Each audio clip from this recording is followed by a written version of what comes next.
Hello everyone, welcome back to our channel. In today's video, I'm going to show you how to sell everything on Robinhood account. It's a very simple and easy process and I'm going to guide you through how to do it. Let's get started. First of all, on your phone, launch the Robinhood app.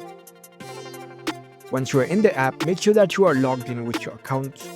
After you are logged in, you will see this kind of interface. Now, in order to sell everything, in this list section, you can see all the stocks that you have. Head over to the stocks which you want to sell. Let's say I'll open up the Tesla stocks for now. Once you're in the stocks page, you can see this trade button at the bottom. Tap on it. After that, you'll see the option of sell and buy. Select the sell option. And over here, you need to select how much of shares that you want to sell. If you want to sell everything, here you can see the sell all option. You can select this option. You can enter the amount and proceed further. And you will see that your order is completed.